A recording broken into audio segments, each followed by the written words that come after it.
Hello everyone, আসসালামু আলাইকুম। কাছের ও দূরের যেখান থেকে আমার এই ভিডিওটি দেখছো সবাইকে জানাই শুভেচ্ছা। আশা করি আল্লাহর রহমতে সবাই ভালো আছো। আমি আলহামদুলিল্লাহ, সকলের দয়া আল্লাহ পাকের ইচ্ছা ভালো আছি। আজকের ভিডিওটি ঈদের ভিডিও, তাই সবাইকে জানাই ঈদের শুভেচ্ছা। ঈদ মোবারক, ঈদ মোবারক। এটা ছিল চাঁদ রাতের ভিডিও, তাই ফুল ভিডিওটা দেখার অনুরোধ রইল। আর দেখতে দেখতে যদি কোথাও একটু ভালো লাগে তবে অবশ্যই একটি লাইক দিয়ে চ্যানেলটা সাবস্ক্রাইব করে আমার ছোট্ট চ্যানেলের পাশে থাকার অনুরোধ রইল। আর অলরেডি যারা আগে থেকে চ্যানেলটা সাবস্ক্রাইব করে রেখেছো তাদেরকে জানাই অসংখ্য ধন্যবাদ। তাই চাঁদ রাতের দিন যেভাবে আমি ঘরটা পরিপাটি করে নিয়েছি তা তোমাদের মাঝে একটু একটু করে সব শেয়ার করলাম। মুসলমানদের সবচেয়ে ধর্মীয় বড় উৎসব ঈদুল ফিতর ও ঈদুল আজহা। চাঁদ দেখা গেছে, তাই সকল মুসলমান আনন্দ উৎসবে মেতে উঠেছে। তার ব্যতিক্রম আমরাও কিছু না। তাই শুরু হয়ে গেছে আনন্দ উৎসব। এই আনন্দ উৎসবকে ঘিরে আমরা যারা গৃহিণী আছি তাদের সবচেয়ে বড় উৎসব যা করতে হয় তা হলো ঘরটাকে একটু পরিপাটি করে নিতে হয় এবং কার কি পছন্দের খাবার সেগুলো তৈরি করে নিতে হয়। তাই এই চাঁদ রাত থেকে শুরু করে দিলাম, যে একটু ভিডিও করে দেখিয়ে দিলাম আমার ঘরটা কিভাবে আমি ডেকোরেশন করেছি। এদিকে কিন্তু আমার মেয়েরাও কম করেনি। এই যে তাদের পড়ার টেবিলটা যতটুকু সম্ভব তারা যতটুকু পেরেছে ততটুকু সাজিয়ে গুজিয়ে নিয়েছে।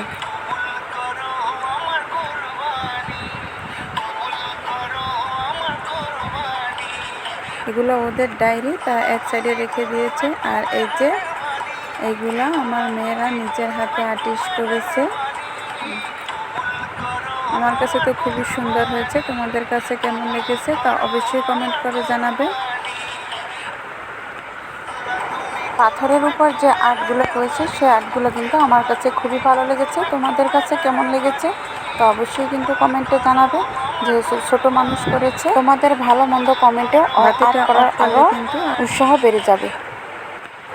লাইটটা অফ করলে ঝাড়বাতিগুলো আরও খুবই সুন্দর দেখা যায়।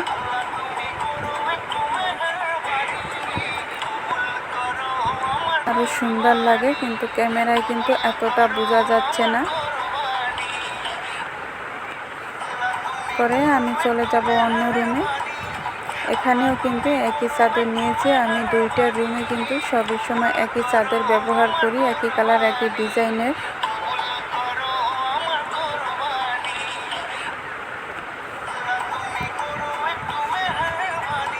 ডাইনিং টেবিলটা একেবারে ফাঁকা হয়ে আছে, তাই একে একে সকল রান্নাবান্নাগুলো করে এখন তোমাদের মাঝে সব কিছু শেয়ার করব। চাঁদ রাতে কী কী আয়োজন করেছি তা এখন থেকে শুরু করে দিলাম, দেখতে থাকো তোমরা। আমাদের মেয়েদের সবচেয়ে ফেভারিট খাবার হয়েছে ফুচকা, তাই সবার প্রথমেই আমি ফুচকাটা ভেজে নিচ্ছি। ওদিকে কিন্তু আমি দুধটা একটু জ্বালিয়ে ঘন করে রেখে দিব, সকালে এই সময়টা রান্না করে নিব। আর এখন যা যা খাবে সেগুলাই আমি বানিয়ে দিচ্ছি। ফুচকাগুলো একে একে ভেজে নিলাম। এদিকে আমি শসাগুলো কেটে নিব। সব কিছু কেটে নেওয়ার পর এখন আমি কয়েকটা শিরিষ পিঠা ভেজে নিচ্ছি। শিরিষ পিঠার সাথে কয়েকটা ফুল পিঠা ছিল, ফুল পিঠাগুলো আমি একে একে ভেজে নিচ্ছি।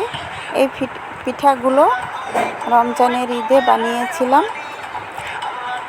তাই কয়েকটা ছিল, এই কয়েকটা এখন আমি ভেজে নিচ্ছি। এই পিঠাগুলো বানিয়ে অনেক দিন সংরক্ষণ করে রাখা যায়। বাসায় হঠাৎ মেহমান আসলে অথবা সন্ধ্যায় টিফিনে, সকালে যখন মন চায় তখনই বের করে এরকম দিয়ে একটা পিঠা খেয়ে নেওয়া যায়। এদিকে কিন্তু আমার একে একে সব কাজ করে নিয়েছি। এই যে চাঁদ রাতের যা যা আয়োজন ছিল তা তোমাদেরকে দেখিয়ে দিলাম। কথা বলতে বলতে আমি কিন্তু ভিডিওর শেষ পর্যায়ে চলে এসেছি। চলে আসবো আবার ঈদের নতুন ভিডিও নিয়ে। সে পর্যন্ত সবাই ভালো থাকো, সুস্থ থাকো। আল্লাহ হাফেজ।